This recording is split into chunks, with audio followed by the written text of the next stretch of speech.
बाबू शोभाराम राजकीय कला महाविद्यालय अलवर के अर्थशास्त्र विभाग की क्लास में आपका स्वागत है।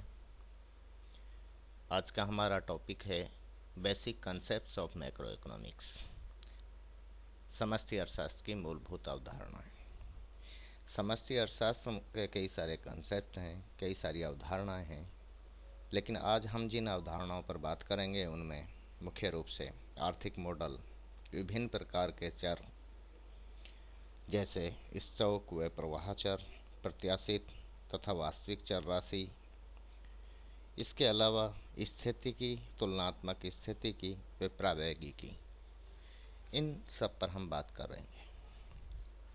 तो सबसे पहले हम बात करते हैं आर्थिक मॉडल पर। इकोनॉमिक मॉडल व्यष्टि व समष्टि अर्थशास्त्र दोनों में ही आर्थिक मॉडलों का उपयोग किया जाता है। आर्थिक मॉडल के द्वारा वास्तविक स्थिति को सरल रूप में प्रस्तुत किया जाता है। सामान्यतः मॉडल गणितीय समीकरणों के रूप में होते हैं जो विभिन्न चरों के मध्य विद्यमान आर्थिक संबंधों को व्यक्त करते हैं। प्रत्येक आर्थिक मॉडल सामान्यतः कुछ मान्यताओं पर आधारित होते हैं। आर्थिक मॉडल के बारे में प्रोफेसर ए कुत्स्योनिस ने कहा है कि एक मॉडल वास्तविक स्थिति का एक सरल प्रस्तुतिकरण होता है। जिस वास्तविक स्थिति को यह दर्शाता है, इसमें उसके मुख्य लक्षण शामिल होते हैं। एक मॉडल वास्तविकता से थोड़ा दूर होता है, जो स्थिति कुछ अर्थपूर्ण व परस्पर संगत मान्यताओं के आधार पर प्राप्त की जाती है, जिनका उद्देश्य अध्ययनरत मॉडल की बातों अथवा व्यवहार प्रारूप बिहेवियरल पैटर्न को सरल बनाना होता है। व्यष्टि अर्थशास्त्र में हम मांग और पूर्ति फलनों के संतुलनों का अध्ययन करते हैं। मांग और पूर्ति फलनों के संतुलन से वस्तु की कीमत का निर्धारण होता है। यहाँ हम देख रहे हैं कि हमने मांग फलन demand for X is equal to function of price of X, price of Y, M, T, W and so on दर्शाया है। यहाँ वस्तु एक्स की मांग, उसकी अपनी कीमत प्राइस ऑफ एक्स, अन्य वस्तु जो पूरक या स्थानापन्न हो सकती है उसकी कीमत, उपभोक्ता की आय, उपभोक्ता की रुचि, स्वाद, पसंद, मौसम आदि कई कारकों पर निर्भर करती है जिनको हमने स्थिर मान लिया है। इसी तरह से वस्तु की पूर्ति, उसकी कीमत और अन्य वस्तु की कीमत तथा और दूसरे कारक जिनमें टेक्नोलॉजी आदि मुख्य हैं, उन पर निर्भर करती है। अन्य कारकों को हमने स्थिर मान लिया है। संतुलन की स्थिति में वस्तु की मांग वस्तु की पूर्ति के बराबर होगी। जब वस्तु की मांग वस्तु की पूर्ति के बराबर होती है तो कीमत का निर्धारण होता है। वस्तु की कीमत का निर्धारण का ये एक सिद्धांत है।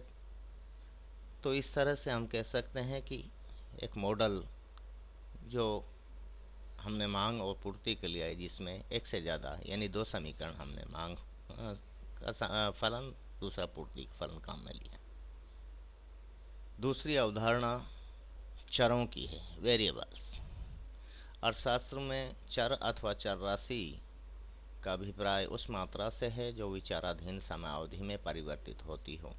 अर्थात जब किसी चर राशि में सतत घटत बढ़त की प्रक्रिया के कारण उसका अलग अलग समय में अलग अलग मूल्य व्यक्त किया जाता है तो उसे हम चर अथवा चल राशि कहते हैं। कुछ महत्वपूर्ण आर्थिक चर हैं जिनके बारे में हम बात करें तो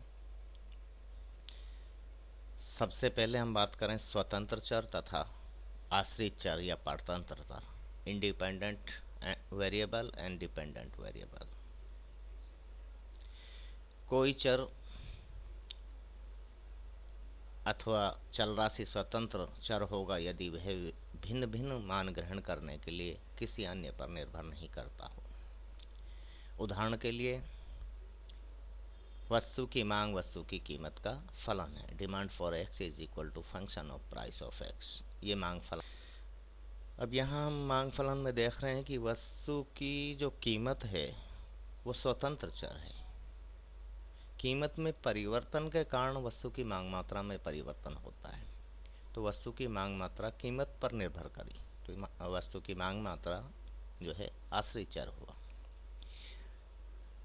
तो इसी तरह से और अन्य फंक्शन, अन्य उदाहरण दिए जा सकते हैं। समस्या अर्थशास्त्र में हम जब बात करते हैं consumption is equal to function of income, उपभोग आय पर निर्भर करता है या उपभोग आय का फलन है। वाई आय, सी उपभोग। वहीं आय खुद उत्पादन पर निर्भर करती है। तो इनकम और output is equal to function of employment.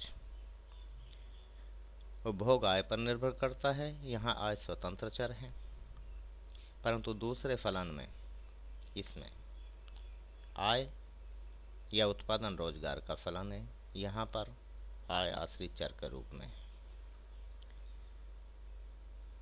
अंतर्जात चर तथा बहिर्जात चर, endogenous variable and exogenous variable. अंतर्जात चर अथवा एक्सोजीनस वेरिएबल आर्थिक व्यवस्था के आंतरिक तत्व होते हैं। उदाहरण के लिए अर्थव्यवस्था में उत्पादन, आय, रोजगार, बचत व निवेश आदि।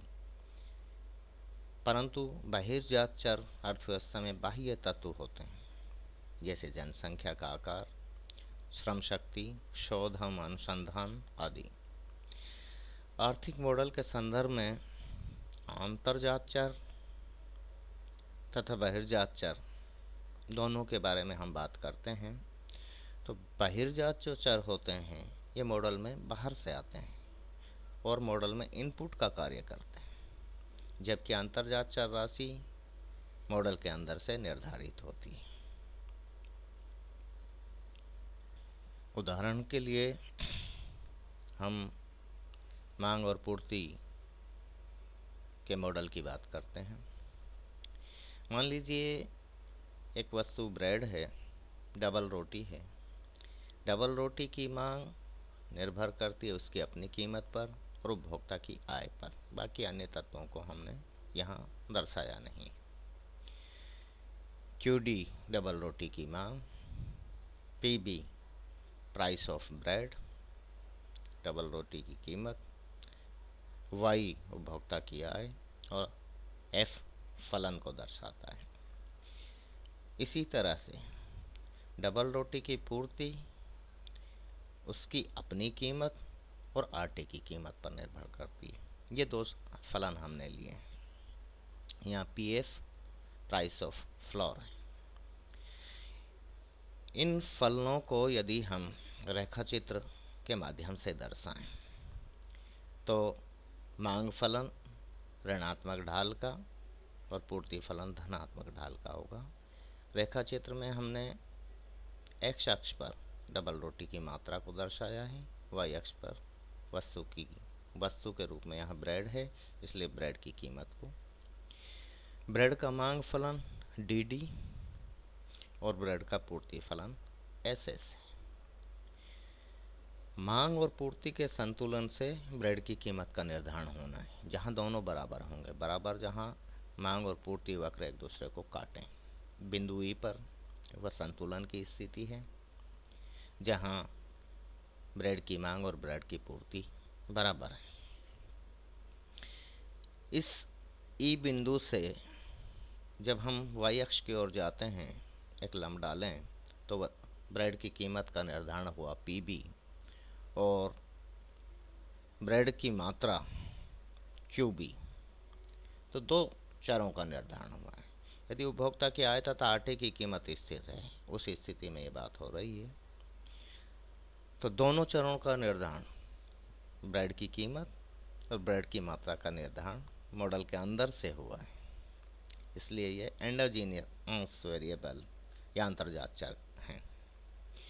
उपभोक्ता की आय तथा आटे की कीमत प्राइस ऑफ फ्लोर बहिर्जात चर हैं, परंतु इनका प्रभाव आंतरजात चरों पर पड़ता है। यदि उपभोक्ता की आमदनी अथवा आटे की कीमत में परिवर्तन हो जाए तो डबल रोटी की कीमत तथा उसकी मात्रा भी परिवर्तित हो जाएगी। हम इस उपभोक्ता की आय या आटे की कीमत में परिवर्तन को रेखा चित्र के माध्यम से दर्शा सकते हैं। आप एक अलग से एक रेखा चित्र बनाइए जिसमें एक्स अक्ष पर डबल रोटी की मात्रा, वाई अक्ष पर ब्रेड की कीमत, डबल रोटी की कीमत लेनी है। मूल जो फलन है मांग का, डबल रोटी की मांग का मूल फलन डी और पूर्ति फलन एस होगा। अब यदि उपभोक्ता की आय में बदलाव आ जाए यानी आय बढ़ जाए तो उस स्थिति में उपभोक्ता पहल का जो मांग वक्र है वो अपने राइट हैंड साइड को शिफ्ट कर जाएगा, वो यहाँ आ जाएगा। इस जो पूर्व वक्र है उसके दाहिनी ओर। ऐसे में संतुलन का जो बिंदु है वो बदल जाएगा। अब ई से कहीं अलग ऊपर पूर्ति वक्र में कोई बदलाव नहीं आया है, क्योंकि पूर्ति की दशाएं, पूर्ति को प्रभावित करने वाले चरों में हमने कोई परिवर्तन नहीं माना है। तो उस स्थिति में संतुलन बिंदु ई बिंदु के कहीं ऊपर की ओर होगा, जिसमें जो ब्रेड की कीमत है और ब्रेड की मात्रा दोनों बदल जाएंगी, पहले से अधिक हो जाएंगी। इसी तरह से यदि ब्रेड बनाने के लिए प्रयुक्त आटा जो है उसकी कीमत बदल जाए और वो महंगा हो जाए तो ऐसे में उपभोक्ता है जो उत्पादक का जो पूर्ति फलन है वो शिफ्ट होगा। और वो शिफ्ट कैसे होगा? अपवर्ड शिफ्टिंग इसमें होगी, अपने लेफ्ट हैंड साइड को चला जाएगा यहाँ कहीं। इस स्थिति में संतुलन का एक नया बिंदु आएगा जहाँ ब्रेड की मांग की मात्रा, मांग और पूर्ति की मात्रा यानी संतुलन मात्रा और ब्रेड की कीमत दोनों अलग होंगी। यहाँ कीमत बढ़ जाएगी और मात्रा घट जाएगी। तो ये हमने देखा है कि जो बाहिर्जात चर हैं, यद्यपि उनका निर्धारण मॉडल से के बाहर से हुआ है, परंतु उनका जो प्रभाव है अंतर्जात चरों पर पड़ा है और अंतर्जात चरों के मानों में, मूल्यों में बदलाव के वो कारण बने। नेक्स्ट जो कंसेप्ट हम ले रहे हैं चरों के रूप में, stock and flow variables. Stock व प्रवाह चर। समष्टि अर्थशास्त्र में स्टोक व प्रवाह की अवधारणा काफ़ी महत्व रखती है। एडवर्ड शेपिरो के अनुसार स्टोक वह मात्रा है जो समय के एक निश्चित बिंदु, पॉइंट ऑफ टाइम पर मापी जाती है, जबकि प्रवाह वह मात्रा है जिसका माप एक निश्चित समय अवधि, स्पेसिफाइड पीरियड ऑफ टाइम में किया जाता है। इन चरों में यही महत्वपूर्ण अंतर है। तो स्टोक और प्रवाह में अंतर का जो आधार है वो इनके मापने के समय को लेकर है। यदि किसी चर का माप समय के एक निश्चित बिंदु पर किया जाए तो वह स्टोक होगा, और यदि उसका माप समय की एक अवधि में किया जाए तो वह प्रवाह चर होगा। अब इसके कुछ उदाहरण हैं जिन पे चर्चा करते हैं, वो हमारे लिए उपयोगी होगा। स्टोक चरों के उदाहरण के रूप में देश की कुल जनसंख्या, कुल श्रम शक्ति, कुल रोजगार प्राप्त व्यक्ति, मुद्रा की मात्रा अथवा पूर्ति, जो संकीर्ण मुद्रा व विस्तृत मुद्रा दोनों ही अर्थों में M1 एंड M3, पूंजी का भंडार या स्टॉक, विदेशी विनिमय कोष, संपदा, वेल्थ आदि, ये स्टॉक चरों के उदाहरण हैं।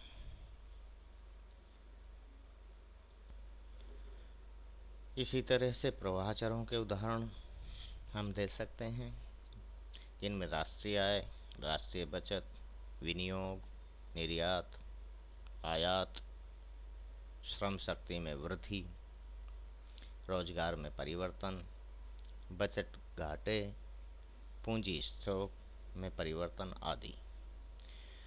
राष्ट्रीय आय की जब हम बात करते हैं तो राष्ट्रीय आय का संबंध एक वर्ष से होता है। जैसे जीएनपी को हम परिभाषित करते हैं तो हम ये कहते हैं कि किसी देश में एक वर्ष की अवधि में उत्पादित समस्त अंतिम वस्तुओं व सेवाओं का बाजार मूल्यों पर कुल योग, जिसमें विदेशों से अर्जित शुद्ध साधन आय भी शामिल होती है, सकल राष्ट्रीय उत्पाद कहते हैं। तो एक वर्ष की अवधि में इसका माप किया जाता है, तो इसलिए निश्चित रूप से प्रवाह का उदाहरण हुआ। इसी तरह से और दूसरे चर हैं, आयात है, निर्यात है। वर्ष भर में जो भारत के निर्यात, वर्ष भर में भारत के जो आयात हैं, श्रम शक्ति में एक वर्ष में कितनी वृद्धि हुई, रोजगार में कितना परिवर्तन हुआ, एक वित्त वर्ष में जो घाटा है उसके आंकड़े, पूंजी के स्टॉक में बदलाव या परिवर्तन कितना हुआ, ये सभी निश्चित रूप से हमें देखने से भी लग रहा है कि ये प्रवाह के उदाहरण है। एक महत्वपूर्ण बात जो है वो ध्यान रखने की है, बचतें प्लूरल फॉर्म में सेविंग्स स्टॉक होती हैं, परंतु बचत सेविंग, जिसे हम सिंगुलर के रूप में कह रहे हैं, प्रवाह चर हैं। तो इस तरह के जब भी ऑब्जेक्टिव टाइप क्वेश्चंस अगर आते हैं तो उनमें हमें यह ध्यान रखना होता है। तीसरे जो हैं अनुपात चर। कुछ चर ऐसे होते हैं जो ना तो स्टॉक होते हैं ना प्रवाह होते हैं, वो अनुपात चर के रूप में होते हैं। वो दो स्टॉक्स के अनुपात हो सकते हैं, दो प्रवाहों के अनुपात हो सकते हैं, स्टॉक व प्रवाह का अनुपात हो सकते हैं, प्रवाह व स्टॉक का अनुपात हो सकते हैं। लेकिन इनके बारे में हम बात करते हैं तो जब समष्टि अर्थशास्त्र में कुछ ऐसे चर होते हैं जो ना तो स्टॉक चर कहे जा सकते हैं और न ही प्रवाह चर। ये दो चरों के अनुपात होते हैं। अनुपात चर दो स्टॉक चरों के अनुपात, दो प्रवाह चरों के अनुपात अथवा स्टॉक चर व प्रवाह चरों के अनुपात के रूप में हो सकते हैं। जैसे हम प्रवाह चरों के अनुपात के रूप में कुछ उदाहरण देते हैं। बचत की दर एस, स्मॉल एस जिसे हम कहते हैं, तो बचत आय अनुपात को हम बचत की दर कहते हैं। बचत एस सेविंग, आय इनकम, वाई से हमें दर्शा रहे हैं, एस अपॉन वाई यानी बचत का आय से अनुपात। जो ये है, ये दो चर हैं, बचत स्वयं प्रवाह चर है और आय भी प्रवाह चर है। तो प्रवाह चर और प्रवाह चर दो प्रवाहों का अनुपात बचत की दर। इसी तरह कीमत एक महत्वपूर्ण है, इसको ध्यान में रखना चाहिए। कीमत वास्तव में नकद प्रवाह व वस्तु प्रवाह का अनुपात है। अन्य उदाहरण के रूप में उपभोग की औसत प्रवृत्ति APC, average propensity to consume. जैसे औसत प्रवृत्ति बचत वो उपभोग का आय से अनुपात के रूप में इसे हम परिभाषित कर सकते हैं। तो उपभोग प्रवाह है, खुद फ्लो वेरिएबल है, इसी तरह से आय भी प्रवाह है। तो दो प्रवाहों का अनुपात है ये उपभोग की औसत प्रवृत्ति। इसी तरह से उपभोग की सीमांत प्रवृत्ति MPC, del C by del Y. Del C यानी उपभोग में परिवर्तन, डेल वाई आय में परिवर्तन। अब ये परिवर्तन जो है ये कोई तात्कालिक परिवर्तन नहीं है, इसलिए एक अवधि से संबंधित हैं दोनों। उपभोग और आय में जो परिवर्तन है यह अवधि से संबंधित है, तो इसलिए प्रवाह और प्रवाह दो प्रवाहों का अनुपात हुआ। तो ये प्रवाह चरों के दो प्रवाहों के अनुपात के उदाहरण हमने दिए हैं। इसी तरह से स्टॉक चरों के अनुपात, जैसे हम बात करें स्थिर परिसंपत्तियों का कुल परिसंपत्तियों से अनुपात। स्थिर परिसंपत्तियां स्टॉक हैं, कुल परिसंपत्तियां टोटल वेल्थ स्टॉक है, तो दो स्टॉक्स का अनुपात हुआ ये। इसी प्रकार तरलता है, कुल तरल परिसंपत्तियों का कुल परिसंपत्ति से अनुपात। तो कुल तरल परिसंपत्तियां जो हैं स्टॉक, और कुल परिसंपत्तियां हैं वो प्रवाह स्टॉक, तो दो स्टॉकों का अनुपात हो गया। इसी तरह स्टॉक व प्रवाह चरों का अनुपात। अभी तक तो हमने देखा है कि दो प्रवाहों का या दो स्टॉक्स का अनुपात। तीसरा जो प्रकार है वो हम देख रहे हैं स्टॉक व प्रवाह चरों का अनुपात। अब जैसे मुद्रा का प्रचलन वेग है या मुद्रा का प्रचलन वेग है, वेलोसिटी ऑफ मनी या इनकम वेलोसिटी ऑफ मनी जिसे हम कहते हैं। राष्ट्रीय आय का मुद्रा की पूर्ति से अनुपात होता है। राष्ट्रीय आय प्रवाह चर है, कोई संशय नहीं होना चाहिए। मुद्रा की पूर्ति ये स्टॉक चर है, तो एक प्रवाह चर का एक स्टॉक चर से अनुपात हुआ ये वेलोसिटी ऑफ मनी। भारत के संदर्भ में जो मुद्रा के प्रचलन वेग, आय के प्रचलन वेग जिसे हमने कहा, इनकम वेलोसिटी ऑफ मनी जिसे हमने कहा है, वी से इसे हम दर्शाते हैं। सकल घरेलू उत्पाद का मुद्रा की पूर्ति से अनुपात के रूप में इसे परिभाषित किया जाता है। जीडीपी एक वर्ष की अवधि से संबंधित है। सप्लाई ऑफ मनी ये पॉइंट ऑफ टाइम से संबंधित है, जो कि स्टॉक है। जीडीपी प्रवाह है और मुद्रा की पूर्ति स्टॉक है। इसलिए ये एक प्रवाह और एक स्टॉक का उदाहरण हुआ। प्राइस कीमत, जैसा हम पीछे दर्शा चुके हैं, कैश फ्लो और गुड्स फ्लो, क्या अनुपात के रूप में इसको। कीमत नकद प्रवाह और वस्तु प्रवाह का अनुपात है। अब हम बात करें प्रत्याशित व वास्तविक चर राशि।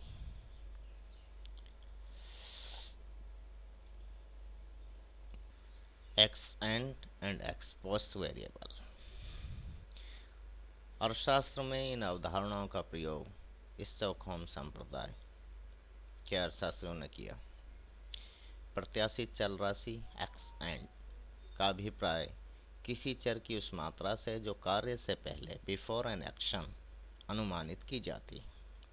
इसे नियोजित यानी प्लांट या वांछित डिजायर्ड राशि भी कहते हैं। प्रत्याशित निवेश जिसके होने की आशा की जाती है। प्रत्याशित बचत भी वांछित बचत राशि है।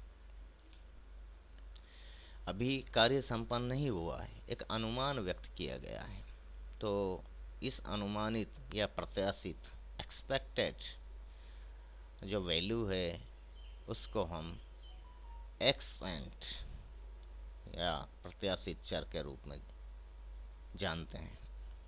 समष्टि अर्थशास्त्र में वास्तविक चर राशि एक्स पोस्ट उस चर को कहते हैं जो कार्य के अंत में वस्तुतः पाई जाती है, जैसे वास्तविक निवेश, वास्तविक बचत आदि। प्रत्याशित व वास्तविक चरों में संतुलन अपेक्षित होता है, परंतु यह आवश्यक नहीं है कि प्रत्याशित चर वास्तविक चर के बराबर हो। जैसे बचत के संदर्भ में कि प्रत्याशित बचत वास्तविक बचत से कम, अधिक या उसके बराबर हो सकती है। अगला जो अवधारणा है वो हम मोटे तौर पे देखें समीकरण व समानिका के रूप में इसको हम समझेंगे। आप लोगों ने स्कूली कक्षाओं में भी समीकरण पढ़े हैं। एक समीकरण हमने लिया है x² + 2x + 1 = 9। ये एक समीकरण है। इसमें यदि x = 2 रखा जावे तो ही x² + 2x + 1 की जो वैल्यू है वो 9 आएगी। x का एक निश्चित मान है, ये निश्चित मान 2 है। यदि 3 रख दिया जाए तो 9 के बराबर नहीं होगा, बल्कि 3 का स्क्वायर प्लस 2 और 3x 3 × 3 + 1, तो ये 9 और 9 18, 3 × 3 9 और 3 2 6, 9 और 6 15, 16 हो जाएगा, यानी ज़्यादा हो जाएगा, 9 से बराबर नहीं होगा। तो ये जो स्थिति यानी x के विशिष्ट मान पर ही समीकरण का लेफ्ट हैंड साइड और राइट हैंड साइड बराबर होंगे।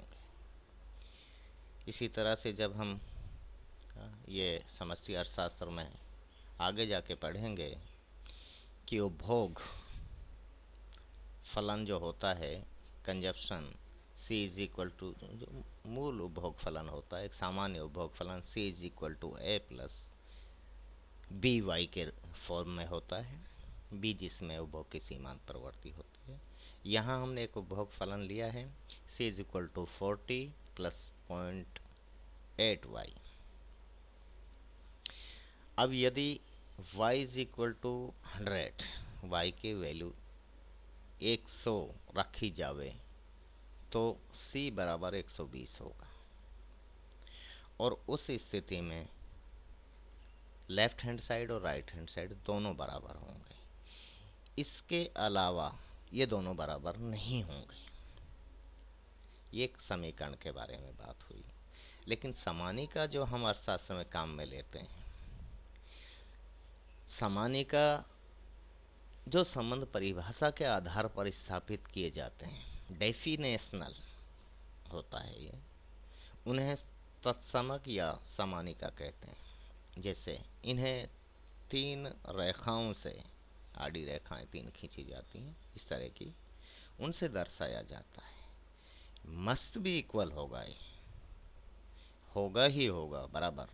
y समानिका C + I, तो यहाँ y हर स्थिति में I उपभोग प्लस निवेश के योग के बराबर होगी। यदि किसी अर्थव्यवस्था में सार्वजनिक क्षेत्र व विदेशी क्षेत्र नहीं है तो राष्ट्रीय आय को या तो उपभोग या निवेश पर खर्च किया जाएगा, और हर हाल में ये बराबर होंगे। इसी तरह से y समानिका C + S,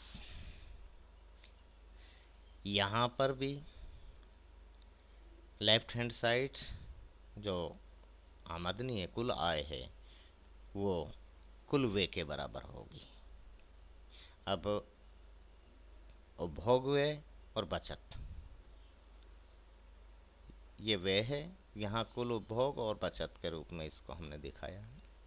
C + S = C + I, तो यहाँ कंजप्शन से कंजप्शन कट जाएगा। उस स्थिति में बचत निवेश के बराबर होंगी, हर हाल में बराबर होंगी, ना ज़्यादा होंगी ना कम होंगी। तो ये समीकरण और समानिका में अंतर है।